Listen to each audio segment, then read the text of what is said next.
আজকে আমরা যে টপিকটি নিয়ে আলোচনা করব তা হচ্ছে কোনো একটা অ্যারের মধ্যে থেকে কয়টা ইভেন নাম্বার আছে এবং কয়টা অড নাম্বার আছে সেটা কিভাবে কাউন্ট করা যায় সেটা শিখবো আমরা আজকে।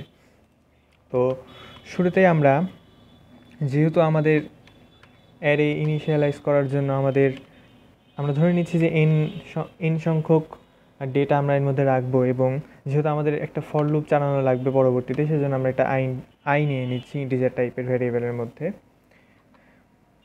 এবং এখানে আমরা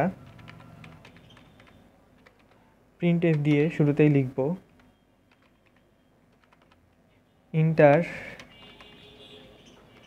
নাম্বার অফ ডেটা, বা এটা লেন্থও বলতে পারি আমরা, যে আমরা কতগুলো ডেটা নিয়ে অ্যারেটা বানাতে চাচ্ছি সেটার জন্য। এবং স্ক্যানএফের ভিতরে আমরা এখানে এন সংখ্যক যেহেতু আমরা নিয়েছি, এনের ভ্যালুটা আমরা এখানে কিবোর্ড থেকে ইউজার ইনপুট হিসেবে নিব।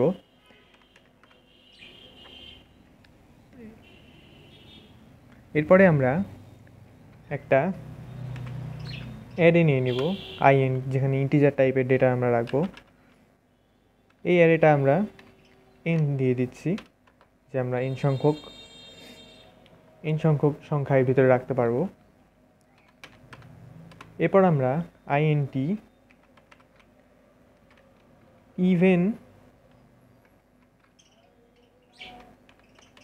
ইভেন কাউন্টার নামের একটা ভ্যারিয়েবল দিয়ে দিলাম, যেটার ভ্যালু আমরা 0 ধরে নিচ্ছি। একইভাবে আইএনটি অড নাম্বার কাউন্ট করার জন্য আমরা আরও একটি কাউন্টার নিয়ে নিলাম, এটার ভ্যালু আমরা 0 ধরে নিচ্ছি। এরপর আমরা প্রথমেই ফর লুপ চালাই।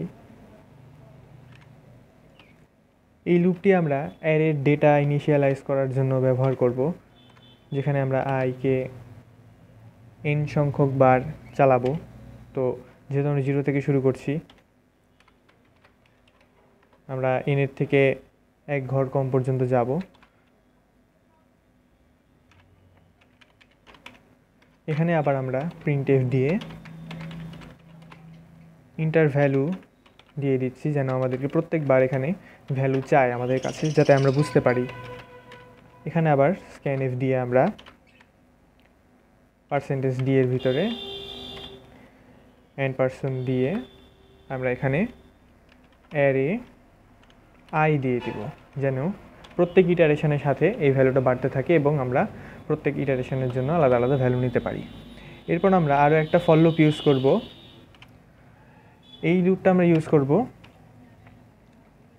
আমাদের কন্ডিশন অ্যাপ্লাই করার জন্য, এবং ইভেন নাম্বার এবং অড নাম্বারকে আলাদা করে চিহ্নিত করার জন্য।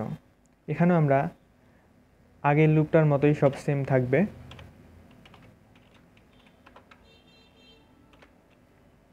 এবং এখানে শুরুতে আমরা ইফ কন্ডিশন দিব, দিয়ে আমরা array I, if array I এর ভ্যালু, অর্থাৎ এইটার ভ্যালু এর মডুলাস, অর্থাৎ একে 2 দিয়ে ভাগ করলে যদি ভাগফল 0 হয় তাহলে এটা একটা ইভেন সংখ্যা। এবং আমরা এখানে আমাদের যেই ইভেন কাউন্টারটা আছে, আমরা ইভেন কাউন্টারটা প্লাস করে দেবো। এখানে আমরা একটা ইনক্রিমেন্ট করে দিলাম, যেন প্রত্যেকবার আমাদের এখানে এটার সাথে বাড়তে থাকে। আমরা এখানে এলস ইফ দিয়ে লিখব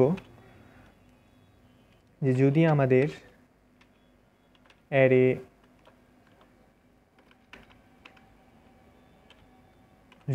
অ্যারে আই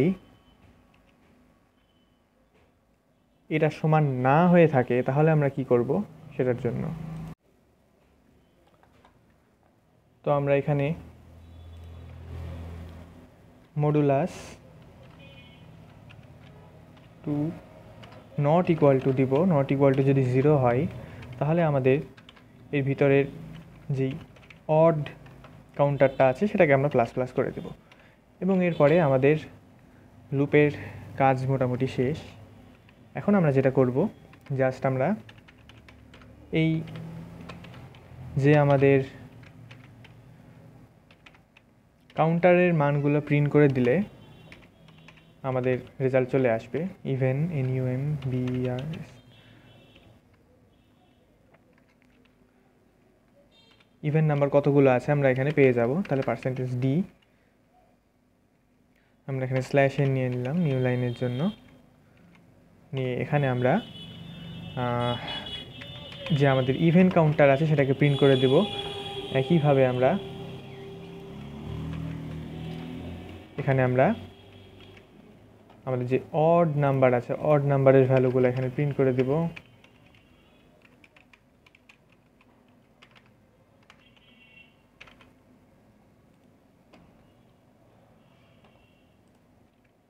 তাহলে আমরা যদি রান করে দেখি,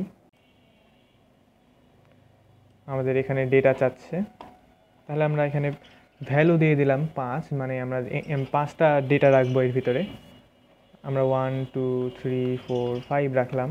তো আমাদের এখানে যে ইভেন্ট নাম্বারের সংখ্যা 2টা আছে, 2টা প্রিন্ট করে দিলে, এবং অড নাম্বারের সংখ্যা যে 3টা আছে আমাদের এখানে 3টা সুন্দর করে প্রিন্ট করে দিয়েছে। এইভাবে আমরা যে কোনো অ্যারের থেকে ইভেন্ট নাম্বার এবং অড নাম্বারের সংখ্যা বের করতে পারি।